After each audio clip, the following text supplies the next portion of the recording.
Oh, you have nice lighting, Andrew.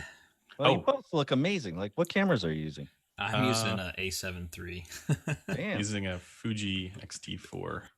Nice. Actually, my lighting's not really ideal. I normally have this thing on, but it's low on battery. This thing normally goes right here. Mine is, I have a softbox with another softbox, and then I have blinds. We got 2 monitors. The monitors are providing the lighting. Yeah. All right. So we are live with Alex Rosson. How's it going, everyone? Hey. Good to see everybody in the chat. Everybody, see Marcello there. Terran's there. And we got Taylor in the background and Ollie over here. So this is basically the entire company, other than one guy who's not here today. Very awesome. So the company is 4 people? 3 people? Basically, yes. Wow, cool. Hi, Rosson Company. That's Taylor. Taylor's been with me since Odyssey and since high school. Basically, we've been best friends. Ollie's a newcomer, but kicks ass. I don't know if you can see him, but I'm gonna make you see him. What's up, Ollie? Hey. Also, he's got the real lighting going on. Yeah, look at him. He's like a little. This is like. Do you guys all wear RAD-0s while you're working? Is that? Yeah. No. No. Usually ear protection is what we're wearing. Okay. Yeah, we have to wear a lot of ear protection, face protection. Making these beautiful things. Thank you. Oh goodness. Sorry about that. Let me shut off my phone. Oh yeah. Good call. Make sure. Well, hi everybody. Thanks for having me on. Yeah. Are there people actually watching on the tube? On the tubes, yes. yeah. Oh, Martin's even from Germany. Really? Yeah, we got a bunch of international folks too. Oh, well, it's not too late. That's awesome. Well, hi everybody. Thanks for tuning in. Hopefully, I'm not boring. That's not the case. I don't think that's a worry. Yeah, so might as well launch in with some questions for you. But I just want to ask, your background is in music recording. You have actually there's a story that I heard about the Village recording studio. Is that correct? That is correct. Yeah. I've been my uncle actually owns the place. It's a pretty legendary studio in Los Angeles here, and one of the iconic last standing studios with a lot of history. Yeah. So I've been fortunate enough to grow up in the building. I think he took it over as CEO in, I believe, early 90s. Really revived it. It was in disrepair, and he was managing the Greek Theater at the time, and then took that gig. That's cool. Yeah, he's been I don't think I owe a lot to him, is what I'm trying to say, and he says otherwise. But he's been really supportive of me and allowed me to play in his studio and get to know a lot of amazing people there. So it definitely had a huge influence of growing up and kind of my path in life, I guess you could say. And I imagine giving you a good baseline for what music's supposed to sound like. Yeah. Yeah, definitely. I mean, yes, absolutely. I mean, I remember when I was about, 12 or 13 going and like Rick Rubin had just left. So I would get to go and just sit down at the board and just kind of drool. So really fond memories up to this day. I mean, the place is still amazing. I still go there. And yeah, I mean, I know I owe a lot of, I think any of my ventures owe a lot of credit to my uncle, who has helped me tremendously. Cool. That's very lucky. Would have been a wild way to grow up. Yeah, growing up in LA is just kind of a wild way to grow up sometimes. Fair enough. Yeah. I mean, before you did the RAD-0, and you were also with Odyssey, and yeah, I guess I wanted to ask, like, what's sort of the story behind moving from Odyssey to the development of the RAD-0, and what was sort of the inspiration behind setting forth on your own and developing this headphone? Goodness. Well, so I started Odyssey. I was CEO of Odyssey up until 2015, and kind of Odyssey was kind of a perfect storm of a group of guys who got together and managed to create something really special. And a lot of that had to do with the material science, and just each one of us had a certain branch that we specialized in. I've got pretty decent ears, I guess you could say, because before Odyssey, I was working as a mastering engineer, and I've been in studios my whole life, so my ears are kind of trained a little bit. I'll try not to jump around all over the place, but right out of high school, I got a job recording Disney cartoons, and that's I think sitting there next to the director and the engineer at the console for like 10 hours a day, listening to people talk, you hear all the little snaps, pops, and yeah. And our job was to edit that stuff out. So it really taught me how to listen to like nasal passages, lip smacks, all that stuff, and it kind of screwed me up. So that trained my ear really at a young age. It made me appreciate the recording process and kind of capturing what you could and cleaning it up. So back to what I'm saying. I have decent ears. And I think the stuff that I like, hopefully people like as well. So Odyssey started, the four of us, Drag, Pete, Shankar, and I, and we each had our kind of skill set and brought it to the table. And every weekend we would meet and just try and develop speakers, which then turned into headphones. And a lot of the credit to the driver and transducer development should go to Drag Kolick, aka Dr. C. He's to me one of the best transducer designers in the world.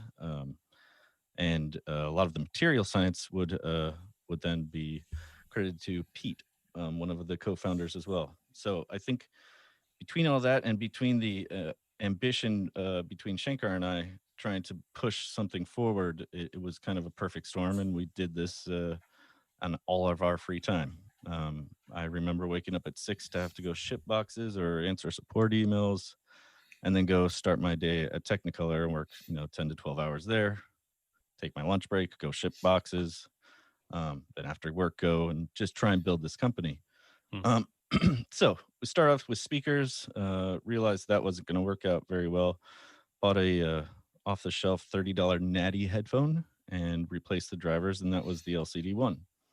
So we did that to about 26 to 30 units and showed those at Can Jam, and there was a line at the table, and it was just okay. Well, we figured out what we're gonna do with this, because basically the material science had advanced just right then to where we could actually get the transducer film thin enough to where it sounded amazing and it performed beautifully. So, but planars weren't as big then as they are now. It was like a more not emergent thing. And Yep. So that's what I'm saying. I think the advancements in material science actually have pushed planar, and I think we're about to see another advancement in some material sciences, which is really cool and exciting. So that said, where was I? Material science, and I put the LCD one on for the first time, and it was just like, all right, well, this is it. This is amazing. We still have a lot of work to do, but every weekend we'd get together, and a few years into it, we had a factory at that point, and Shankar and I were still moonlighting, so we still had our day jobs, and we were actually doing product development kind of in the digital cinema realm together and developing really cool stuff there. So, excuse me. So a few years into that, then I met Craig Kelman from Warner Music Group or Atlantic Records, and they decided they were interested in helping fund us, and we formed a strategic partnership which allowed me to quit my day job and go full time with Odyssey. Nice. So did that for a while. Things were going great, and I just after that I felt that it was time for something new. I think I just got I wanted a new challenge, and so Shankar took over, and I stepped down, and a new challenge presented itself. Let's see. Right out of Odyssey, I ended up doing the manufacturing run for the Cavalli Carbon amp. That first limited run of 500 units, and while I was doing that, I got hit up by this guy named Tom Kartsotis, who's an amazing entrepreneur who started Fossil Watches, and he had recently started a company called Shinola out of Detroit, Oh yeah. and asked me to head up his audio division there and develop a bunch of products for them. So did that. I bought a house in Detroit and set up a factory in Detroit. I set up an R&D facility in Los Angeles because I still had some of my team out here, and I could easily recruit them to kind of get some traction going with the product development because they had quite a roadmap that they wanted to accomplish in a short amount of time. So did that. And we kind of met some of our goals, and I decided I kind of want to just go at it alone. So it looked like Shinola was going to kind of take another direction or kind of scale down its efforts in the audio division, which made sense. And so I ended up acquiring the lab that I built for them in Los Angeles, and that's where we work out of today. Oh, so that's a quick version of it. On the right. side, music has been kind of the guiding force behind everything I do. My wife is a DJ. I've been DJing since I was 12. I've been playing the drums since I was about 11. I played professionally for a long time, and I still do play. I play gigs, but it's kind of been, without that, I wouldn't be doing this. There would be no reason for me to. So we have I have 2 record labels with my wife, and we help a lot of really young artists get noticed in the scene. And this is mostly electronic music. It's called Play Me Records, and it's been going about. I started that record label the same time I started Odyssey, so about 2008. It's a lot of projects at the same time. It was at one point it was probably not to the healthiest, but right. We're still barely here, so we're good. Yeah. Super so awesome. Yeah. So my goal with Rosson was really to have a very lean operation where I can get to know our customers. I can actually serve the customers personally, and try and create something special that that has a sonic signature that I like that. Basically, the 3 of us here, we agree that like this sounds very pleasant to us, and it's well rounded, and it's within the confines or the restrictions of the physical dimensions of what we have right now. So right. I think we hit something. There's some kind of weird spot that I think we hit with the drivers that we made. So pretty stoked on it. Yeah. I want to get to that stuff, but before getting there, with the RAD-0 development and starting out on your own. Oh, do we? Oh, hey. I got it looks like Creeper right here. He should slowly slide forward throughout the video until he's just right behind you. Pretty good. That's amazing. You should probably scoot it a little. Like towards the end, it should just be all 3 of you just huddled, like. Yeah. And I'm like. Sorry. We'll stop playing around. That's fun. I wanted to ask about the inspiration behind the aesthetic design and moving to what you guys are doing now from Odyssey. Was the idea to have sort of like a custom and every unit is unique? Was that already in part of the beginning of it, or was this something that you just came across, or what was sort of the inspiration for doing that? Well, since even at Odyssey, I wanted to do custom units and one-offs, and I did a few of them for certain clientele, but I've always wanted a custom shop where I could actually just provide a customer what they want, to the extent that we can offer it. So a lot of weird just luck happens when you're developing certain things, and it's similar to the wood for the Odysseys, right? That was, we didn't really have a budget, and I don't have a budget now to go pay for tooling, right?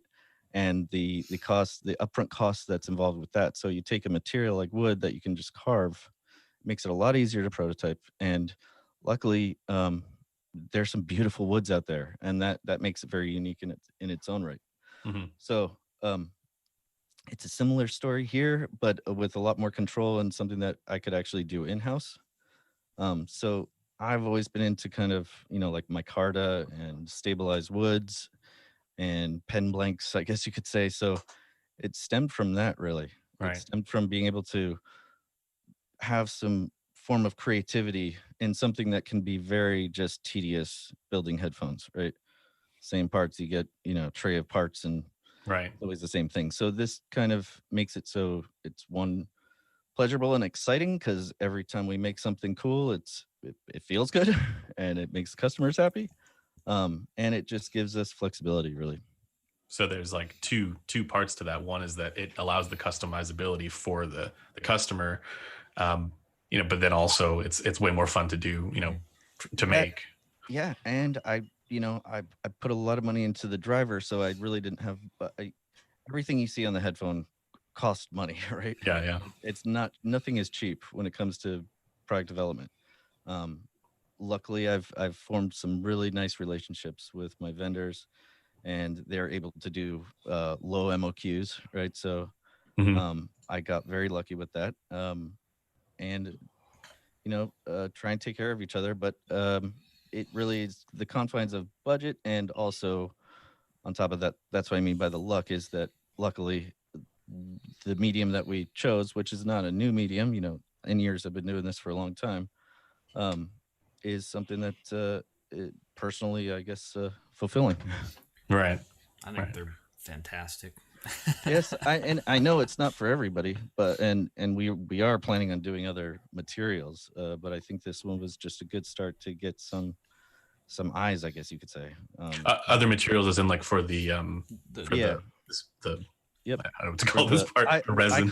call them rings. just Rings, the yes. Yeah. Yeah. Is that Taryn? Yeah, that's Yeah, this is Taryn's special.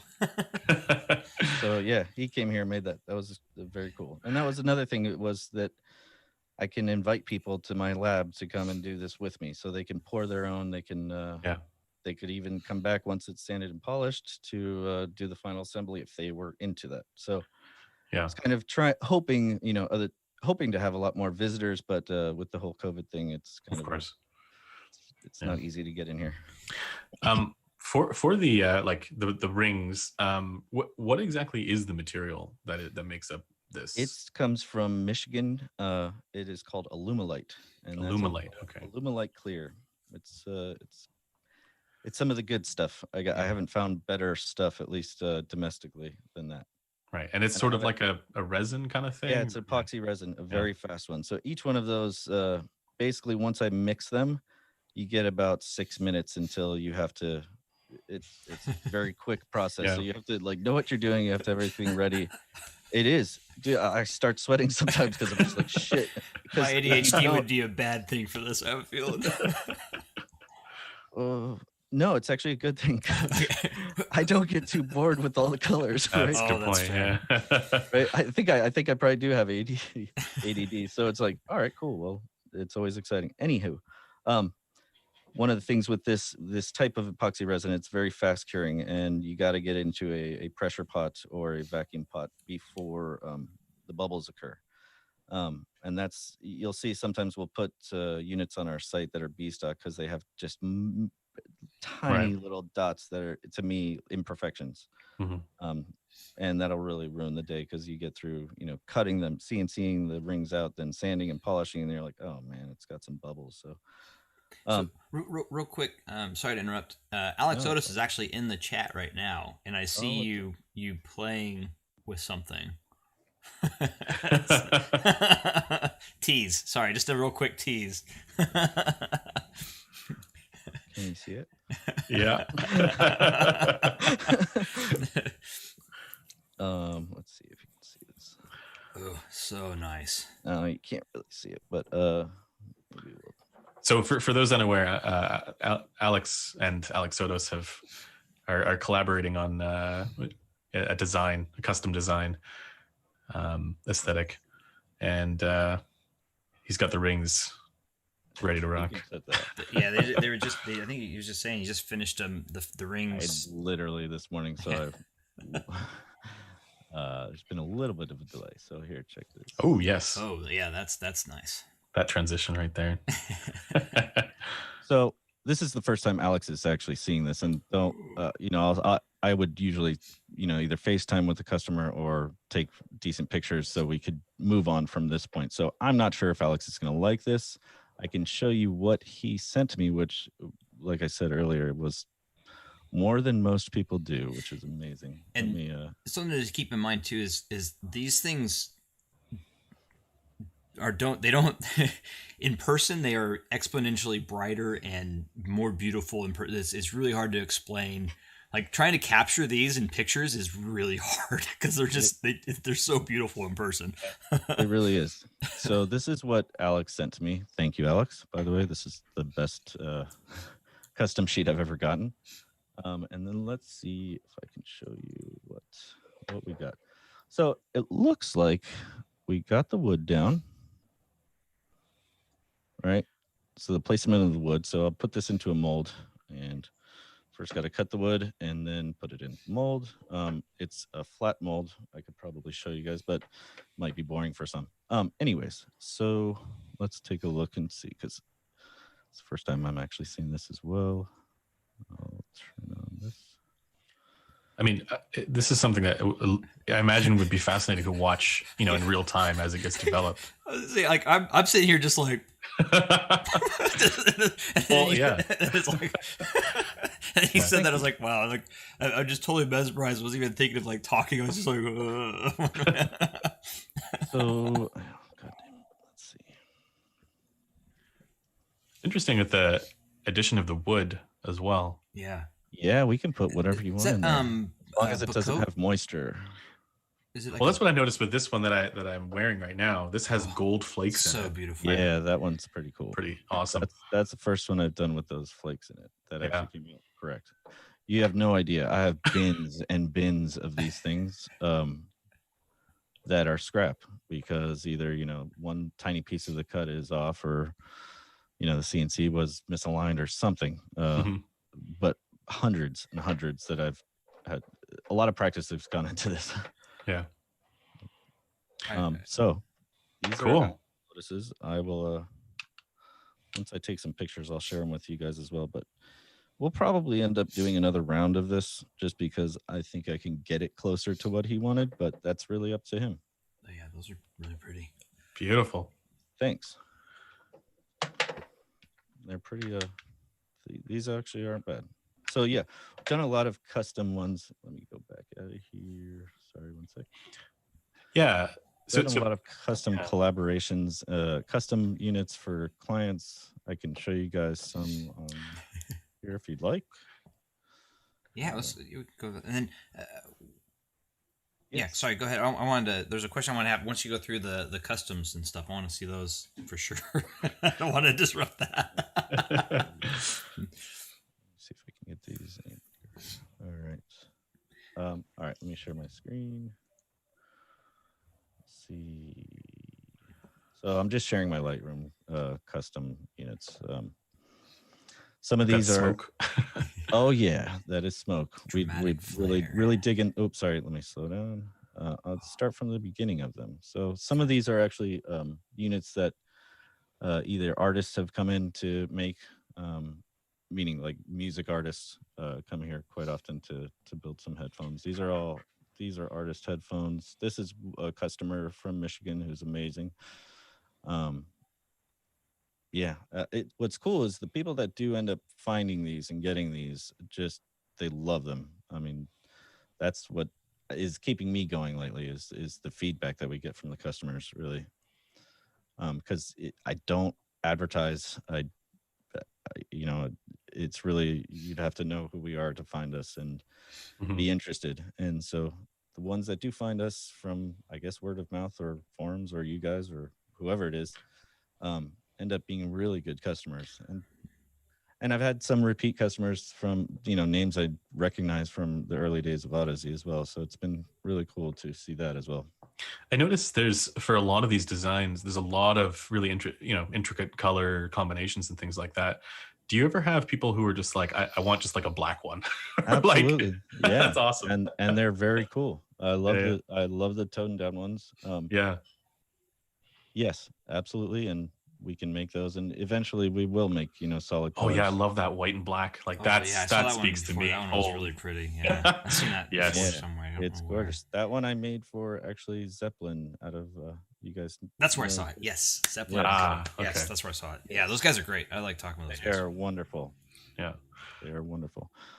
This one's That cool. one too. Wow, Mhm. that's really cool. Yeah. Yeah, that one I saw. They Look were at that. sharing it in one of the places I chat, and it's like they're like, "What? How did that happen?" Like they're trying to So figure out how. that happened with a customer who bought these, and then ended up selling them, and then the person gave them to an airbrushing artist who then just basically painted the grill, and it Okay. came out Yeah. amazing. Yeah, I was like, "How did he do that?" It's It's like amazing. Yeah. Really Yeah. cool. Very Let's cool. see what else we got. What else is cool? There's a white background. This one is Oh I yeah. think I showed you guys. Yeah, that one's last so time. beautiful. This one came from a gentleman Great story too. who hit us up, and this guy's become like one of my best customers ever. He hit us up and he said, he had just, his father had just passed away, and his father was a World War II bomber pilot. And so he said he would like them red, white, and blue, maybe some gold, and we offered what else we could do, and it ended up turning out like this. So we ended up taking it a bit further, made a custom cable for him. There's kind of a story within the rings, but we won't go there. The type of plane his father flew on was B-24, and it was called True Love. That's awesome. And he definitely named it the Liberator. Mhm. And the packaging itself is just, I mean, here. That's beautiful. This one is very cool. It's fantastic. And So- he was so taken back that he immediately ordered 2 more. Cool. Not of this, but of custom ones. Right. One for his friend, and then another one for himself. I mean, I think we've spoken about this before in the Alex Soto stream, but I wanted to ask, again, how you see this. We see like the whole personalized audio, but also now personalized looking stuff, and the ability for somebody to just say, "Hey, I have this vision for how I want something to look. Can you make it for me?" Right?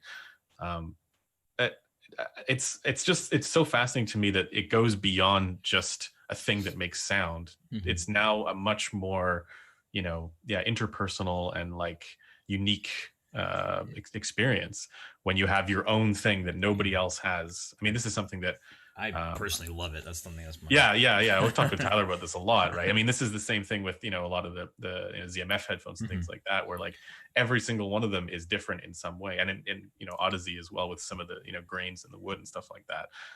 And now we're seeing more and more of this. And yeah, what's just your take on sort of like personal audio in not just a sound way, but also personal audio in a sense of like everything about it is unique.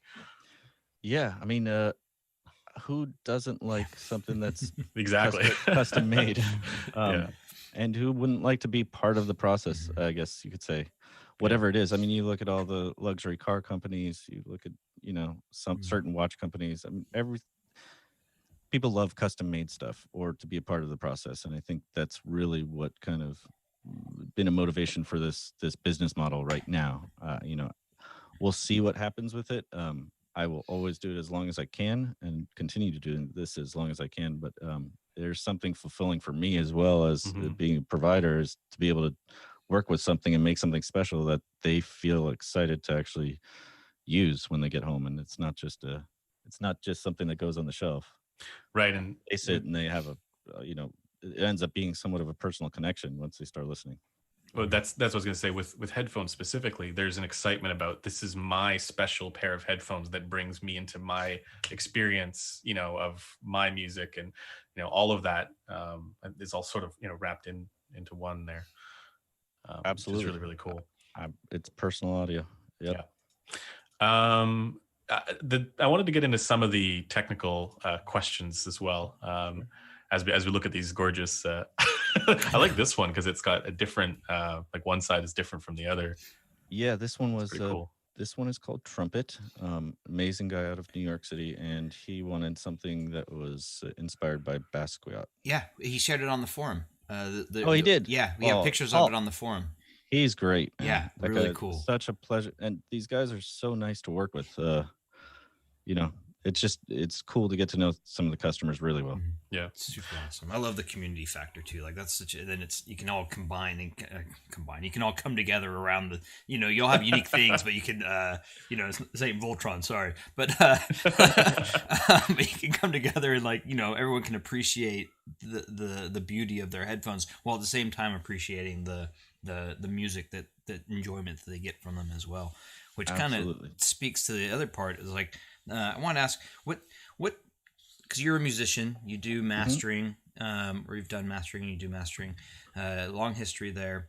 With music, like, what's your inspiration there? Like, what would be like? How would that feed into this? Like, maybe waxing a little poetic a little bit, right? Like how, like, because at the end of the day, it's all about the music for a lot of us, most of us. I mean, some people like just a collection of gear, but I mean, I think majority of people in headphones or audio, it's all about the music, right? It's all about, so kind of wanted to talk about that. Like, what's some of the genres that you really like? What are some of your favorite like current bands that you like to listen to, or like, maybe some of that stuff, and dive into that a little bit. Oh boy, that's a It's a tough big, one. big It's all over question. the place. Sorry, yeah, To sorry. be honest, it is all over the place. I'm a drum and bass head. Mhm. From day one, the first time I heard a breakbeat, I was hooked on that. So, um, and I think that has a lot to do with the success of some of the companies that I've been with, is just having that connection to some of the most technically advanced producers, and I think a lot of them, at least from my opinion, create stuff like drum and bass. It's not for everybody, but I think some of the techniques used in the production are very advanced, and they do look for their gear. Electronic music production. Most of the people that do it are gearheads, and they're very into it, and I think that has a lot to do with it. Um, but for me, what am I listening to? I listen to, gosh, let me see, because I'm having a blank. If you don't mind, Oh, you're fine. be kind of accurate. um, I listen to everything though. I'll listen to classical music, to, I don't know, even Ollie here is a younger guy. He's got me listening to Wave. It's what all the kids are listening to these days. Wait, sine waves? Wave. Nope, just Wave. Just wave. Okay. My You're welcome, nephew's by the way. into, You're like, welcome. screamo rap or something like that lately. Like my nephew, and he's 18-year-old like kid. Ghost Main. Yeah, yes, Ghostman. Yeah, Screamo rap. yeah, like screaming. Yeah, and I mean, I'm like, okay, Yeah. cool. I mean, I'm the same way. Like, if I like a track, I don't care what the genre is. I like the track. I like the beat. I like the sound. I like, I 100% agree. You know, oh, God, people like Led Zeppelin, Pink Floyd. Oh yeah, that's my jam. Those things are kind of what I grew up playing drums to that stuff, and really got into the drums. I mean, that's what I did for a long time, and I I don't know, man. How does it tie into this? Well, we all like. I mean, I like monitoring stuff. I don't know. It's all the same to me now. It's all kind of a blur. But I know that if I wasn't into music, I wouldn't be into this. Right. I know that's a simple answer. It's funny you mentioned you grew up playing the drums and stuff, but Yeah. I really imagine that influences your, as you mentioned earlier, your ear for things and how things are supposed to sound, especially percussive instruments and things like that. Absolutely. And to the point of, back to my point of recording those voiceovers for so many years. Oh, right. Yeah. That really taught me a lot about listening. I mean, that's where I really learned how to pay attention. Yeah. Did it ever get to a point where like you couldn't unhear that stuff? Like when I can't unhear it. Still, yeah. Yeah. Even when I talk right now, I can hear it in my voice. I'm like, God, you sound like a mess. So yeah, let me see. I'm trying to get my old Spotify to work here, but shit, it never starts right. Who am I listening to right now? I have been listening to a lot of really heavy bass music, but not aggressive. So let's see, what do we got? Thook. I really like this guy lately. Thook. If you like bass, just simple bass music, I love Thook. Um, let's see what else we got. Alex Perez, always. He's amazing. Noisia, um, DLR, Break is one of the best producers I think out there. EPROM, um, Bob Noisia is Marley, of course. Noisia is that's like pretty intense, like electronic. Yeah, some Yeah. of their stuff. Yes, I absolutely. remember listening to that long time ago. Definitely intense. That's some big room music, but the three of them individually are amazing producers. Yeah. What else am I listening to? Gosh, a lot of the stuff. I mean, Yeah. I don't know. I think you just saw what was in my most listened to recently, but yeah, a lot of drum and bass, a lot of that, or like really mellow guitars, slide guitar or Ooh, good classical. slide guitar is fantastic. Yeah, if you want a great album for that, or even just a person to look at, is Rocco De Luca. Ooh, I think I know that name. He's amazing. He's a friend, and he's absolutely incredible. I see a question here actually from the chat, which we will get into more of later. But most EDM listeners, it says most EDM listeners enjoy V-shaped headphones. Are the RAD-0 V-shaped? It's a question about the tuning, I think. V-shape as far as the big bass and treble. Yeah. I don't know. They're not V-shaped. Well, I wouldn't say so either. No, they're definitely not V-shaped. They're we try and get them as what you want to call flat as possible, balanced. Yeah. No, they're not V-shaped, but you can EQ them V-shaped if you want to. That's the nice thing about planars. Yeah, I was gonna say. Yeah, it is. That is. I mean, that is. You can pretty much shape it however you want, and it's not going to distort much. Yeah. Actually, I had questions about the tuning for you, and I believe I asked you before, but I mean, given that you have such a trained ear for this kind of stuff, I mean, is this generally tuned by ear? Is that kind of how you go about getting the sound to be what you want it to be, or do you try and follow a target?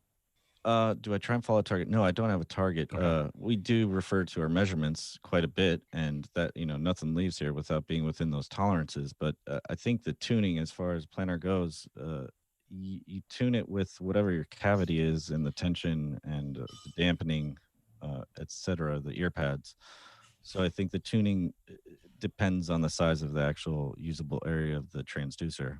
Interesting. Film and the cavity in which it sits.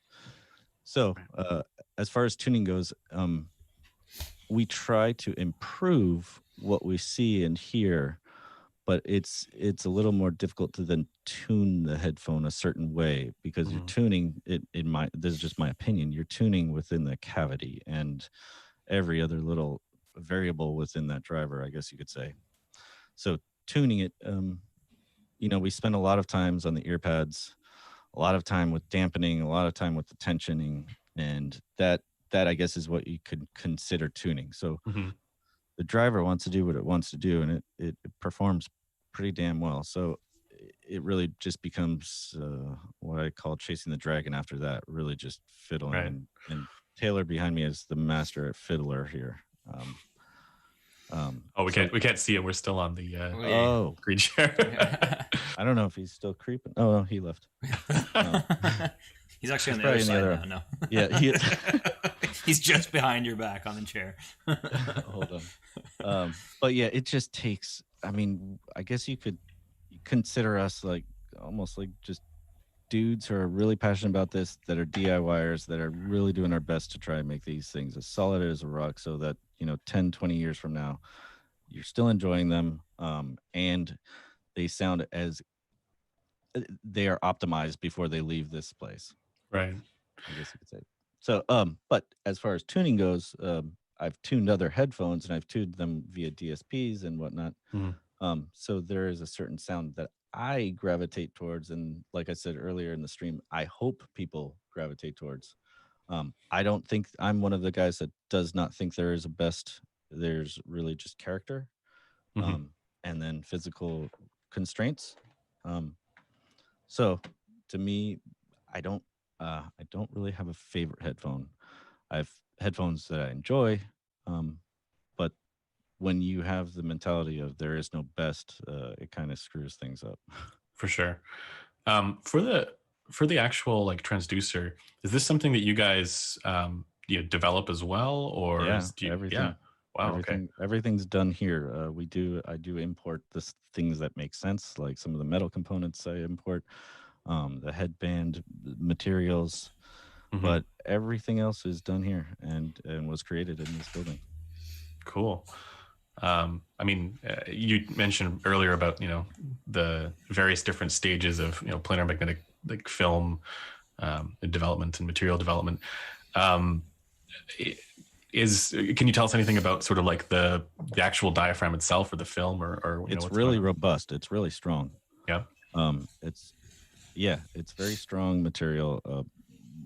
It was I can't really let's see. I have to watch myself because I don't want to talk too much, but Sure. it's a very strong film and it can take a lot of pressure. And I think that's one thing that when I was sourcing the film that I wanted to make sure that it was not too thin, because I think you can still get very, very good performance out of some thick film, Right. depending on your magnetic array and how the circuit is actually drawn. That was actually going to be my other question. Was there's always I like to think that we in the digital media space, we focus on things that we can see, but there's so much more going on that we can't see, like for example diaphragm tension and thickness and whatever else. But what, as far as the stuff that is visible, like the magnetic arrays and stuff like that, what can you tell us about the magnetic array makeup, if you can at all? I don't want to put you on the spot. They're N52 magnets. They're really strong. Here's the thing with kind of my mentality now is kind of almost stupid simple. You can kind of see it in the design of the actual headphone itself. A lot of things are under the hood, but it to me it's a very classy, elegant kind of mechanically sound design for the headphone, and the same goes for the driver. So the driver, it's a robust driver, I guess you could say. The materials that I use inside and the magnetic array. The magnetic array is a little weird. It's a 5 and 6 array. Okay. But for some reason, the configuration, I like it. Probably other transducer designers wouldn't say that's weird. Why are you doing that? Because it just doesn't make a little bit of sense. Because one side has one more magnet. Where I don't know, something just it works. So I like to keep it that way. I did not go and measure the actual magnetic flux underneath there, but I had room for another magnet, so we put another magnet in there. Well, it's funny. I mean, we see there's now like asymmetrical magnet designs as well, like with a lot of stuff coming in. So I think whatever if you're able to make it work, it's as long as it's effective. It works, and it can take a beating, and it sounds great to me. Yeah, and these are like the highest grade, like N52 neodymium. Yeah, they're no joke. They're very strong. Yeah. I mean, that sort of exhausts many of my technical questions, but I did have questions about the design of like the rest of it. Yeah. So the first like RAD-0 that I that came across my desk, I think it was actually the graffiti one of the very early ones. So that it was probably heavier, right? It was heavier, but I was wondering what were you able to do to reduce the weight? Because this is very, very comfy for anybody who's thank you. And that was I'm kind of, I guess I'm getting to be known for heavy headphones, which is fine.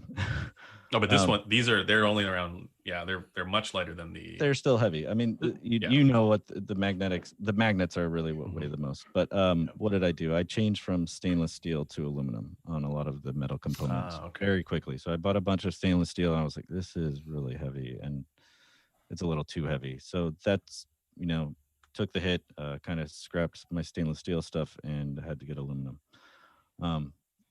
I was worried at first aluminum would be too soft, but it ended up actually working out great. Yeah, it's very cool. Switch from stainless steel, and this was around, I think this was the first 20 units I made the switch. I don't remember what number it was that the graffiti one was, but it was one of the very early ones. I think Yeah. I think it's like 20. I could tell you right now if you It's not necessary. Okay. Yeah, that one's really, I mean, that one will forever be kind of one that I like the look of, and people always refer to. I think thanks to you. Oh, You know what's funny is that's a good thing. the graffiti. I listened to it at Can Jam, I want to say, in SoCal. Yep. And then it's funny because then it came back to appear, and then my buddy bought it. So I see it every other week. Amazing. Wait, was that Ian? Yeah. Yeah. Wow. So tell him I said thank you. yeah. So so it's one of his favorites. So it's just funny because I've literally listened to that specific headphone that you're talking about resolving it multiple times. It's like the first RAD-0 I ever once saw, and then there's a fun experience because my first Can Jam. I walked into the room. And I was like, "What headphones are these? I've never seen these in my life. Like, what are like?" I'm gonna flag down the person. They're like, "Oh, that's just Rosson audio. You don't know about that?" And walked away. And I was like, "No, what?" And I remember like furiously trying to like figure out how it was spelled. Like, what is this? Like, that's rad, dude. Yeah, that's rad. Well, because he didn't even say it was RAD-0. He just says Rosson audio. He just says a Rosson audio headphone, and I was like, okay, what's that mean? So the idea with all the colors worked. Yeah, it was fun. I mean, it definitely caught my eye right away. I was like, oh, I'm going over there. So back to my point, I'm doing my best to not spend a lot of money on marketing and advertising, and so that was one of the reasons why also to go with such a kind of vibrant platform for the rings. Right. I think they're fantastic. I'm a big fan. Thanks. I think some of them are amazing. Some of them I don't like, and they just end up in a bin. But yeah, pretty proud with the collection. It's very awesome. Yeah. Interesting. Very, very cool. Gotten a lot, and since graffiti, gotten a lot better at finishing these things. Meaning, I regret. I won't say it too. All I know is I've gotten a lot better at the finishing process, and it's quite a difference. It's amazing. Like in terms of like time it takes and like time it takes, just the techniques. I mean, there's an art form into that by itself. Yeah, fair enough. It's pretty amazing what you learn over the past few years.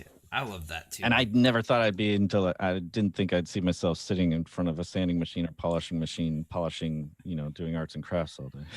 That's pretty awesome. See, I love the art of that though. I think that's fantastic too. The art of a thing, right? Like I think that's important. And back to the question about the custom thing, I think, there's a transfer of somebody's, soul, I guess, into products that they make by hand. And so that's why there's only 3 dudes here, and they're people I trust very much and that have good souls, and I know transfer good energy into whatever they put their hands on. So if you're one of our customers, I hope you're feeling it. I think so. Wicked. We should probably get into some of the questions from the chat. So anybody who's watching, if you guys want to leave your questions, make sure there's a question mark, and that way we'll be able to identify them more easily. There was a couple of good ones in there. Yeah, there were some. I want to start off by asking. In part, I wanted to ask about what's next for Rosson Audio. I mean, you guys have been doing this now for a better part of a year. What is that, right? It's been a minute. Yeah, it's been yeah. I have some transducer designs I'd love to work on. We can't talk too much about it, but we have an amazing collaboration about to drop with Rupert Neve, guys over there. It's very cool. I'm very excited about that. I just finished this Mont Blanc headphone that came out earlier this year. I did see a photo of that one a while ago. Yeah. Which is beautiful, luxurious, just elegant, beautiful headphone. It's got all the bells and whistles, noise canceling. Cool. Bluetooth, So you did the design for that one as well. And I focused. I assisted. Industrial design's a whole other topic. I assisted with the physical constraints as far as the cavity for the headphone, the speaker selection, and I did the tuning. So basically, how it sounds. Right on. I just provided whatever value I could to their team, and it was one of the best experiences I've had helping a company out. Cool. The company, that company is amazing, Very and their cool. people are amazing. So That's Which- and that's the name key. is the Chin that is Mont Blanc. Mont Mont Blanc. Blanc. Yeah. Mont Blanc. I think they just launched these in their top select Verizon stores. Cool. They're not cheap, and they're not cheap. They're pretty elegant. They're become one of my favorite wireless headphones. In case you're wondering, I'm a Sony wireless fan. Real quick, there's a couple of random questions that were popped in. Other materials for the headphone ring. I think you've already showcased that you're doing multiple different materials, so I think that's. We have some metal prototypes that we're working on, and also all wood. And some of these all wood ones are really, really gorgeous. Yeah, it's amazing wood, right? Like wood, like even like this, depending on how you polish it and how you get it, you can get such a different. And if you go like matte versus polish versus, it's amazing the different things you can pull out of wood or any material, really, depending on how you, even metal, like depending on how you brush it or how you, it's so, I think that's the big thing about these, or in general, right, is the art of pulling that piece into one final art form of what it looks like, right, and how that kind of comes together. I've always found that fantastic, and just a joy to look at. Even going to select the lumber, I mean, that's half of it is having good lumber sources, and going to hand pick lumber is pretty special because you can see what's going to happen even when it's uncut. So even to that point, trying to go select the stuff, and yeah, to your point about finishing metal, I mean, I learned about metal finishing working with Shinola. I mean, they make beautiful watches. They had the best metal vendors in the world. I mean, just monster houses. You can imagine the guy, he started Fossil Watches. He knows where to get beautiful metal components from. And some of the products we made, like the headphone line that we made with them, gorgeous. I mean, really elegant and luxurious materials. And how to, PVD or polish some of those metals is insane. Some of the capabilities the they have ones too, right? Insane. Yeah. And quality control. I see there's a whole bunch of questions here, but what I see is, are there different pad options for the RAD-0, or is this something that you would look into potentially in the future? I do have some different pad options, and you can email support@rosson.audio and ask us, and we'll tell you what they are. We don't put them on the site, but I do have. We've gone through a lot of prototype pads, and we do have some options. So we're small enough that if you email us and ask us for something, we can probably help out. I gotta say, the pads that are on this are some of the most like cushiony. Is it memory foam in there, or what's the? It is memory foam. Yeah. I mean I'm like a broken record with the guys who make my pads. I'm just make it like a pillow. The most comfy pillow on your face you can think of. Yeah, it really is. But within this confinement. Yeah. But yeah, we can do perforated pads. We can do all leather pads. We can do different colored pads, whatever you want. Right. Oh, different colored pads. That's interesting. You can have like a specific, like design purple? for the. Yep. Of course. I see a question here. Any new developments in diaphragm size, magnet size, and strength like N95s? I haven't got my hands on any, but as far as circuit design, yes, and layout design, yes. It's just, I guess what I'm trying to do is do this, kind of cement this RAD-0 in place and make it a kind of like the staple for the company. And from that, as I can, because I've pretty much put my life savings into this, I'll be able to do some more product development. But as I mentioned, I'm not really doing any advertising, so the people that I do attract, it's not a big crowd. So, and I'm trying. I guess what you could say is I'm trying to stay small, if you will. I'm not trying to blow this out. I'm not trying to get big. I'm not trying to get investments. I'm not trying to get VC money or anything like that. So it all depends on the health and the growth of the company, what happens next. But I do think we can even improve the driver that we're working on now. So it's a constant, and this is with any, or this should be with any company. It's constant improvement, constant, no matter what. I mean, even every headphone we build, we're looking for ways to improve it. Yeah. I like, I mean, there's an element of keeping it as a passion project in that, you know, a little bit as well. So it doesn't, Yeah, you know, there's become not, too- I don't have this business yeah. focused. I'm focused on selling this thing. It's just like, dude, this is what I do now, and I'm trying to do the best I can. And I've got some great people working with me who believe the same thing. Having fun doing it. If we can keep, we have fun. Yeah, we do. We have fun. I can imagine.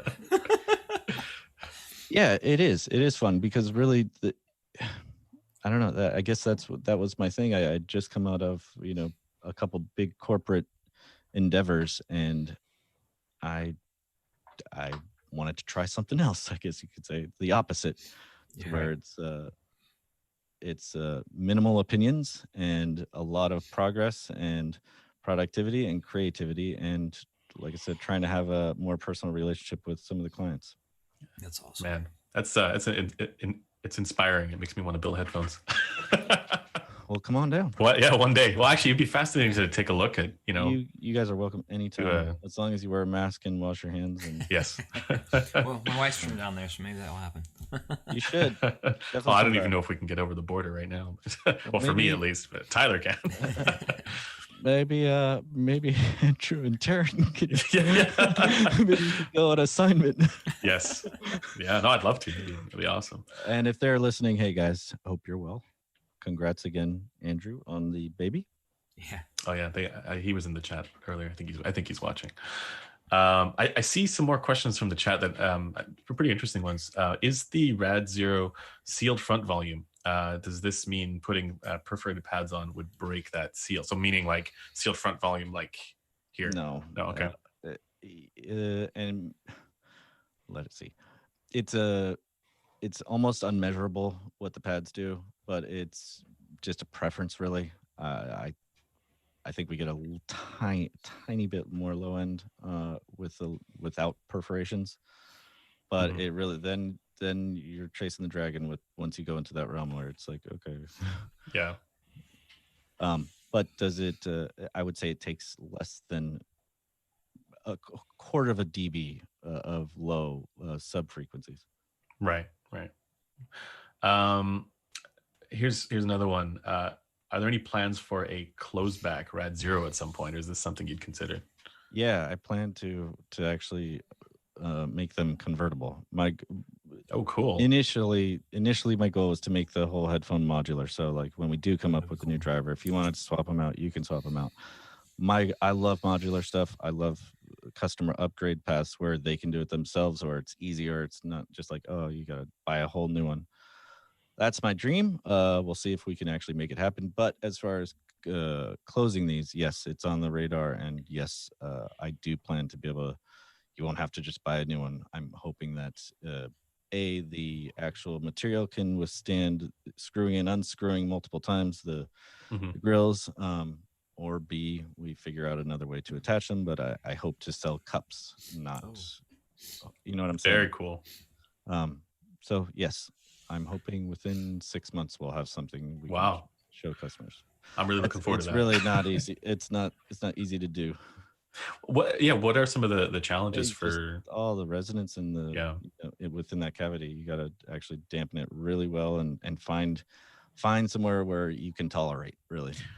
Do you find that there are trade-offs with, you know, dampening, and, you know, it might help with getting the tuning to be where you want it to be, but then maybe there's, like, you know, technical trade-offs in other areas? Yeah, and I mean, first, we sent out a unit to SBAF, and they opened it up, ripped it up, and literally ripped out the damping. They're like, it sounds better this way. I was like, all right. It definitely. I mean, it's sure. If whatever your definition of better is, right? So right.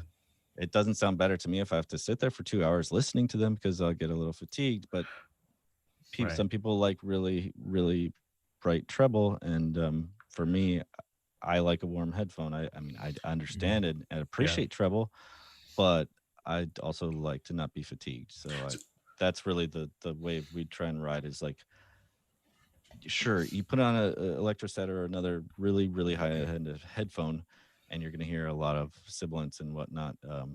And we don't try and, we kind of, with our dampening, we kind of subdue it a tiny bit. So our driver is capable of hitting those frequencies just fine. It's that we actually kind of filter them out a little bit because of my personal opinion that I want to be able to sit there for a long time and not get fatigued.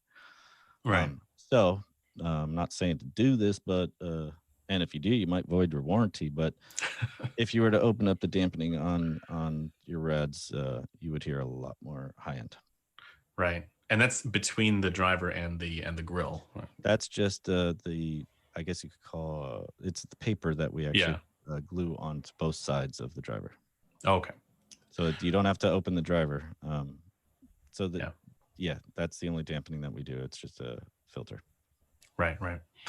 Very cool. That's not something that I would consider doing for a high-end headphone like this. It always scares me, Well, if you are interested in one of our headphones or you're a potential customer or buyer, and we do a custom one, we actually ask you what type of a tuning you want.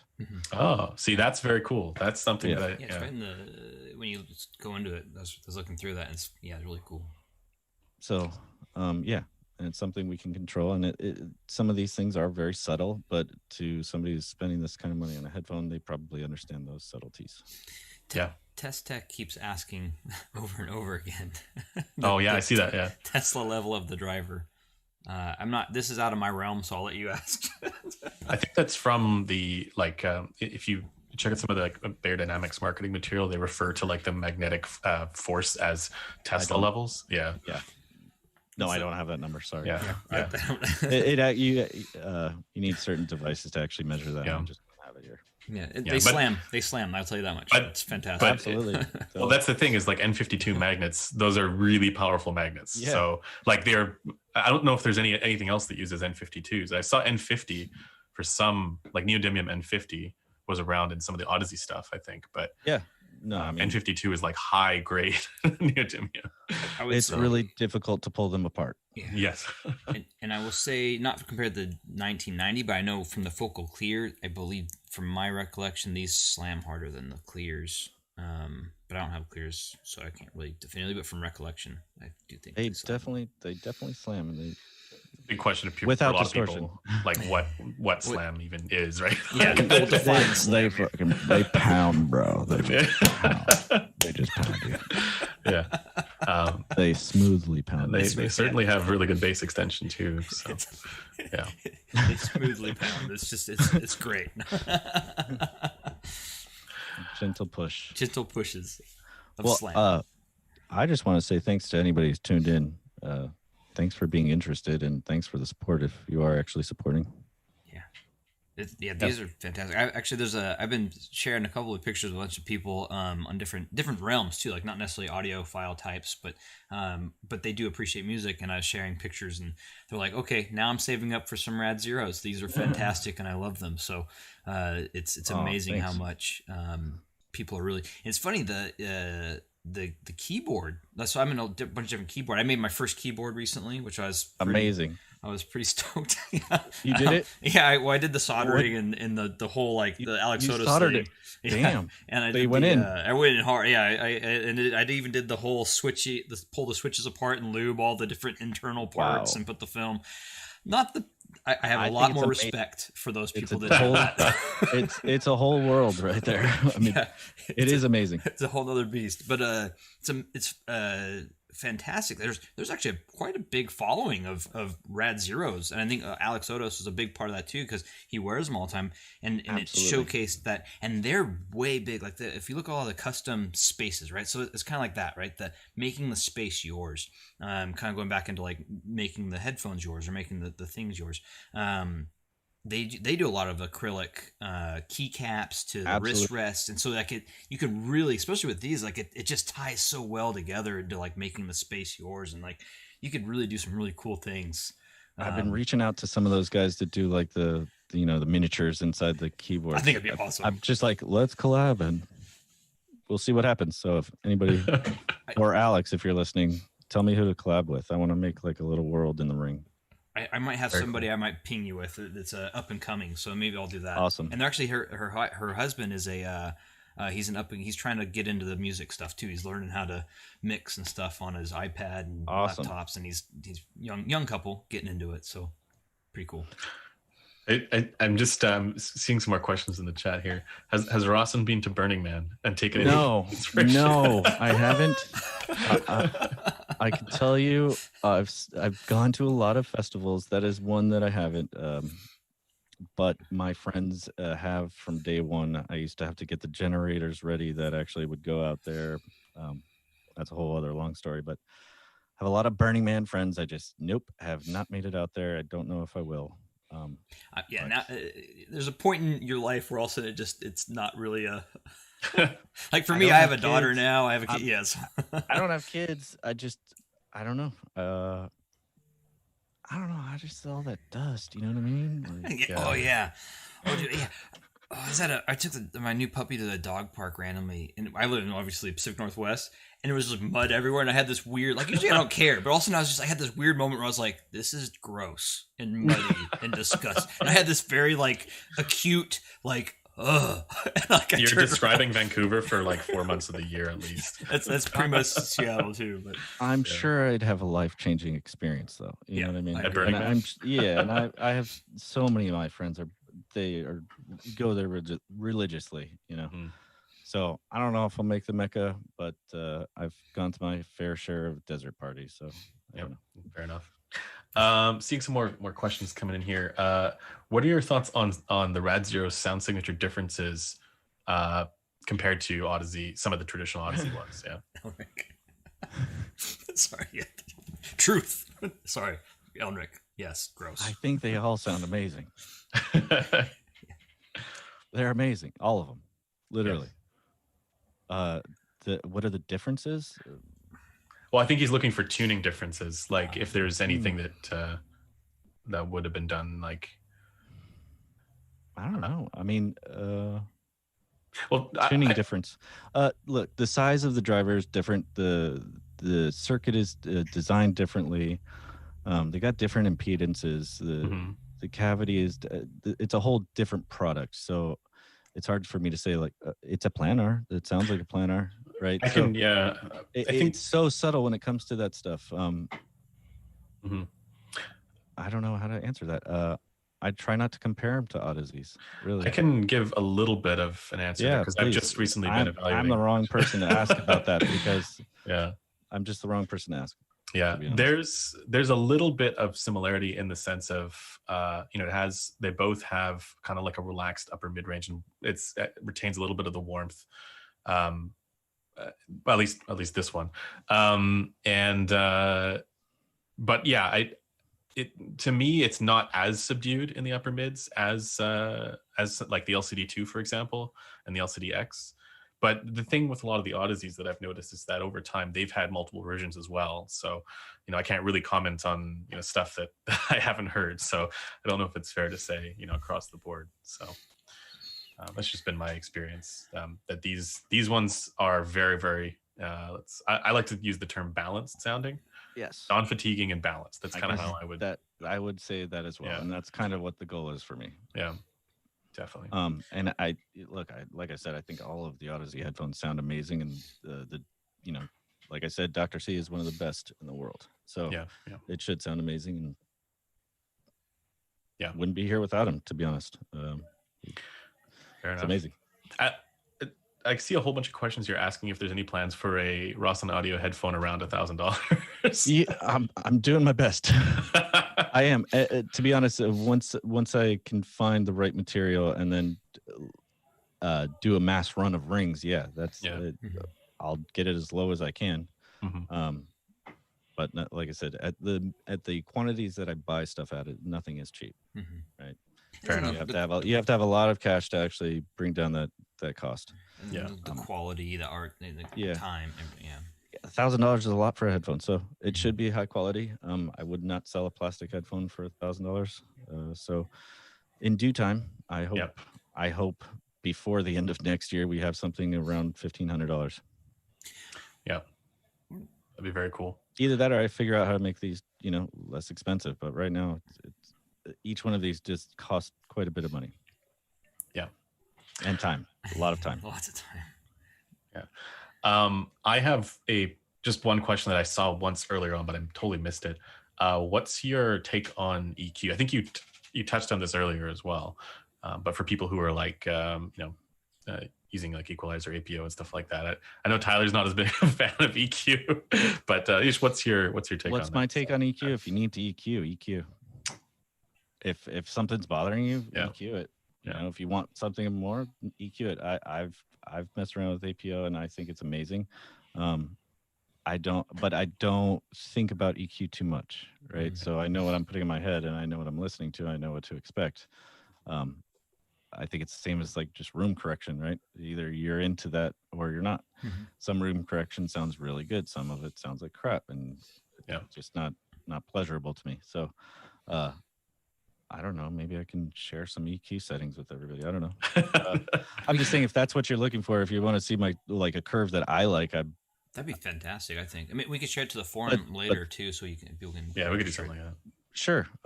Maybe I have a headphone that we can use as a bass line or something. I don't know.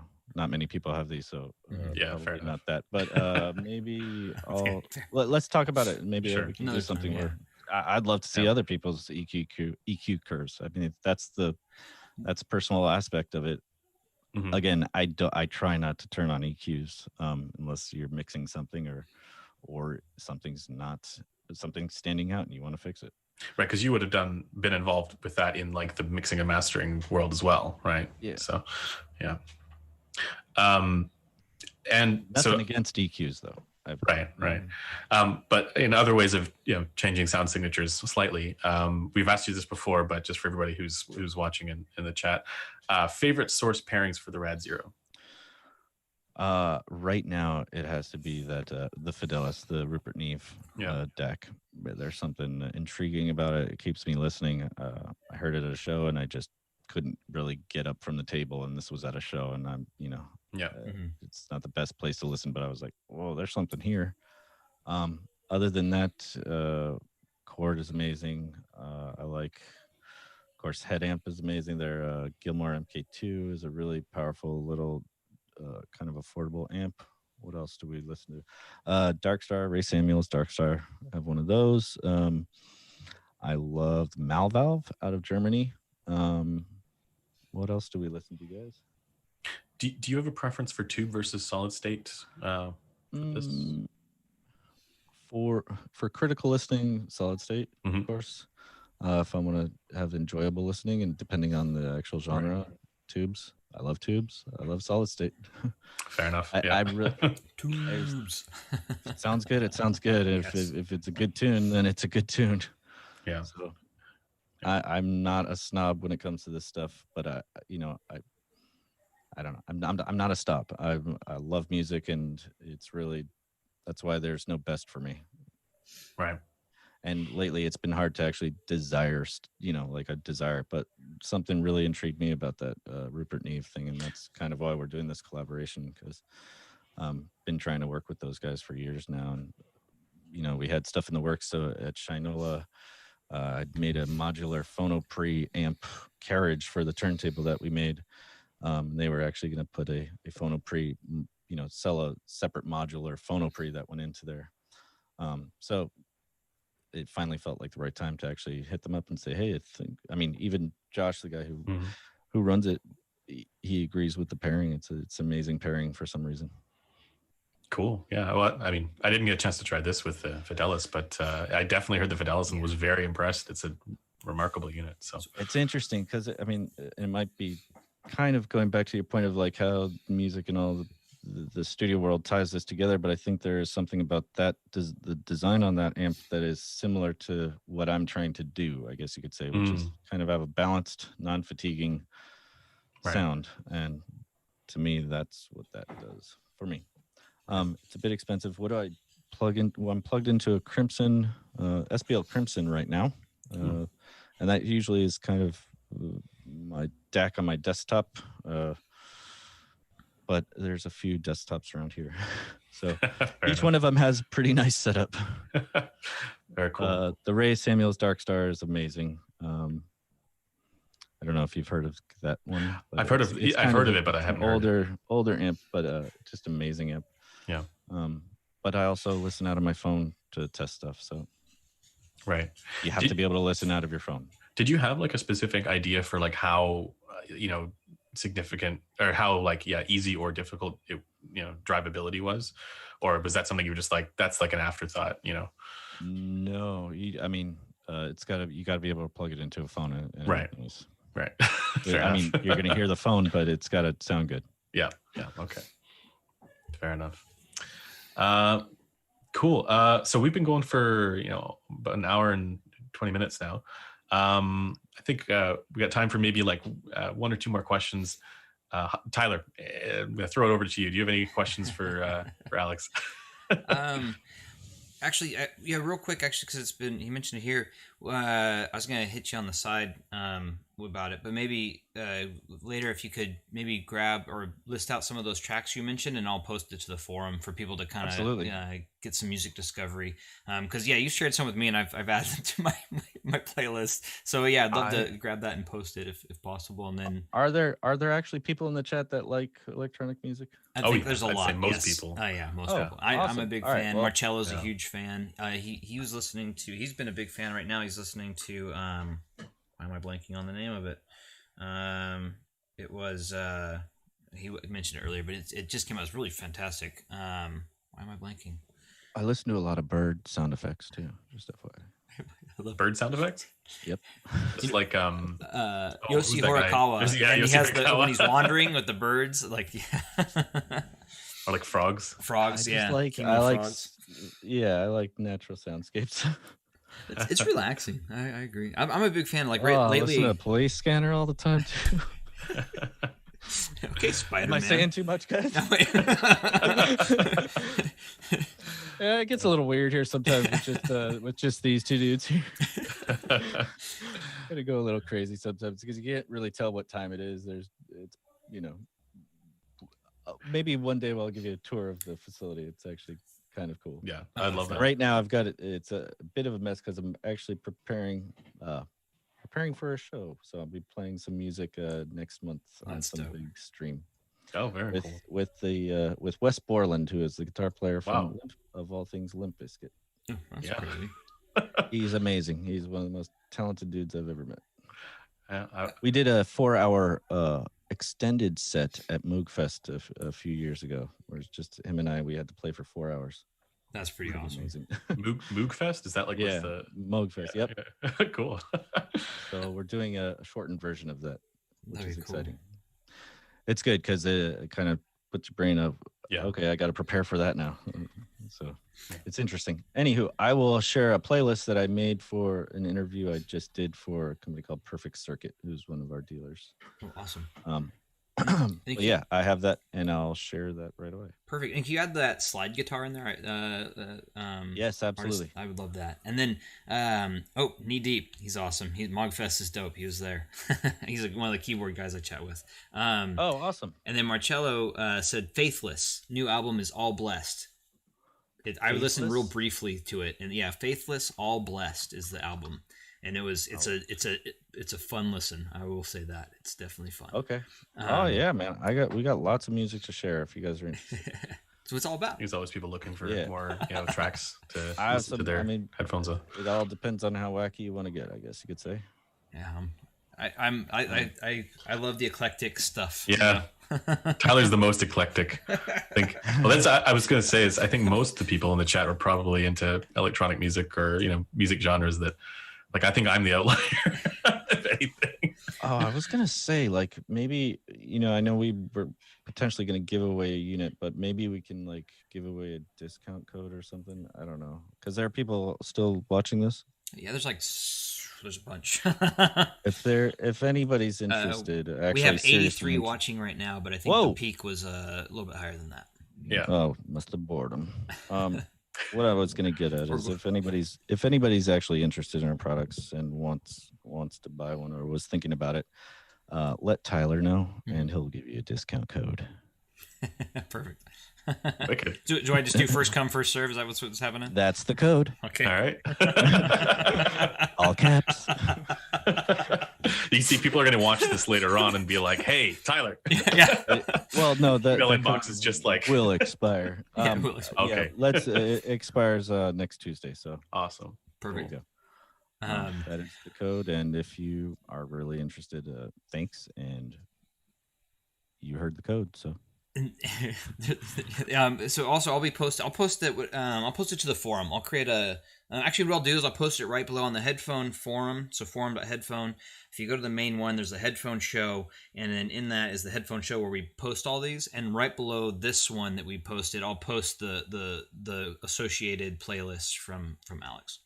awesome. So it'll just be right there. So it's pinned and everyone can just see it. I hope this wasn't boring. No, this is not fantastic. at all. This is super This is fun. exactly what we are hoping for. Yeah.